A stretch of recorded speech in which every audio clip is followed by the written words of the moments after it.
రష్యాలో భారీ భూకంపం సంభవించింది. కంచెట్కా ద్వీపకల్పానికి సమీపంలో రిక్టర్ స్కేలుపై తీవ్రత 8.7గా నమోదైంది. ఈ భూకంపం ఇవాళ ఉదయం 8:25 వచ్చింది.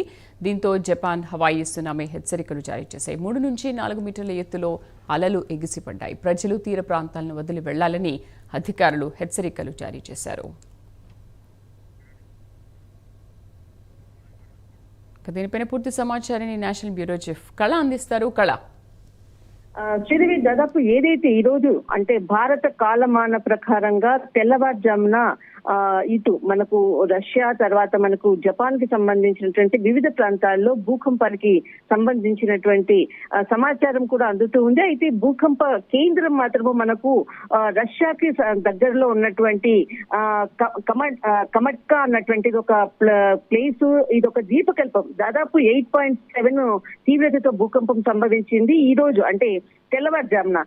దాదాపు మనకు 4 మీటర్ల ఎత్తుతో సునామీ అలలు కూడా బీభత్సమైనటువంటి అలలు సంభవించాయి. తీర ప్రాంతంలో ఉన్నటువంటి అందరినీ కూడా ఖాళీ చేసేటటువంటి పరిస్థితి నెలకొని ఉంది. కానీ అక్కడ చాలా ఆస్తి నష్టం సంభవించింది అన్నటువంటిది సమాచారం మాత్రం అందుతూ ఉంది. కానీ ఒకవైపు దీనికి సంబంధించినటువంటి పూర్తి సమాచారం రావడానికి మనకు కొంత సమయం పడుతుంది. అయితే ఇక్కడ ఏదైతే ఎర్త్క్వేక్ దాదాపు ఇప్పటి వరకు కూడా 5 సార్లు, దాదాపు మనకు ఒక 20 రోజుల నుంచి కూడా 5 సార్లు భూకంపం వచ్చినటువంటి సమాచారం కూడా ఇంతకుముందు కూడా దీనికి సంబంధించినటువంటి సమాచారం కూడా ఇవ్వడం జరిగింది. అయితే మన భారత కాలమాన ప్రకారంగా తెల్లవారుజామున 4:30 ప్రాంతంలో ఈ భూకంపం వచ్చినట్లు కూడా అధికారికంగా కూడా ప్రకటించారు.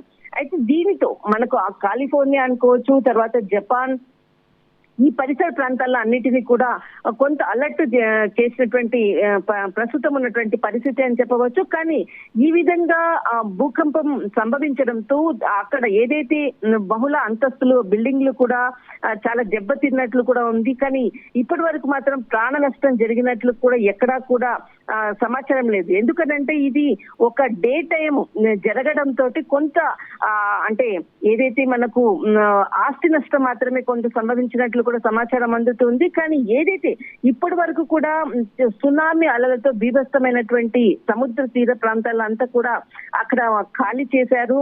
అయితే రష్యా కూడా అంటే ఇంతకు ముందు కూడా ఇప్పటి వరకు అంటే అక్కడ ఉండేటటువంటి అధికారుల సమాచారం మేరకు, ఎందుకంటే ఒక ఇంటర్నేషనల్ న్యూస్ కాబట్టి అక్కడ ఏదైతే రాయిటర్స్ పత్రిక ఏదైతే వెల్లడి చేస్తుందో దాని ప్రకారంగానే మనకు కొంత సమాచారం రావాల్సి ఉంది. కానీ అక్కడ ఇప్పుడు ప్రస్తుతం మాత్రము చాలా ఆస్తి నష్టం మాత్రం సంభవించింది కానీ అన్నటువంటిది సమాచారం మాత్రమే ఇప్పుడు వస్తుంది. అయితే దీనికి సంబంధించినటువంటిది కాలిఫోర్నియా కూడా మనకు కొన్ని ప్రాంతాల్లో సునామీ హెచ్చరికలకు సంబంధించినటువంటిది 4 రాష్ట్రాల్లో కూడా ఖాళీ చేసే విధంగా అంటే కొంత హెచ్చరికలు కూడా కేంద్రం కూడా ప్రకటించింది. అయితే అలూటియన్ దీవుల్లో కొన్ని ప్రాంతాలకు సునామీ హెచ్చరికలు కూడా జారీ చేసింది. కాలిఫోర్నియా, ఒరెగాన్, వాషింగ్టన్ మరియు హవాయి ఈ పశ్చిమ ప్రాంతాల్లో కూడా సునామీ వచ్చేటటువంటి అవకాశం ఉంది అంటూ కూడా ఇక్కడ గవర్నమెంట్ కూడా వీళ్ళని కూడా అలర్ట్ చేసింది. అయితే ఇక్కడ దాదాపు మనకు 1952 నుంచి కూడా ఇప్పటి వరకు కూడా చాలా అంటే 9.1 హైయెస్ట్ భూకంపం వచ్చినటువంటి ప్రాంతము.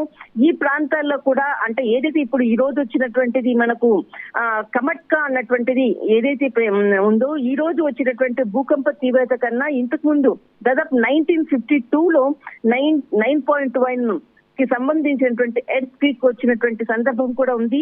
కానీ ఇప్పటి వరకు కూడా ఎక్కడా కూడా మనకు ప్రాణ నష్టం జరిగినట్లు కూడా లేదు. కానీ అలలు మాత్రము ఏదైతే సునామీ హెచ్చరికలతో అలలు ఎగిసిపడుతున్నాయి, సముద్ర తీర ప్రాంతాల్లో అందరినీ కూడా ఖాళీ చేస్తున్నారు. కానీ ఎక్కడైతే ఇది సముద్ర ప్రాంతంలో అంచుల్లో ఉండేటటువంటి ఎక్కడైతే లోతట్టు ప్రాంతంలో ఉన్నటువంటి ప్రజలను మాత్రం ఖాళీ చేస్తున్నారు. శ్రీదేవి. రైట్ కళ, థ్యాంక్ యూ.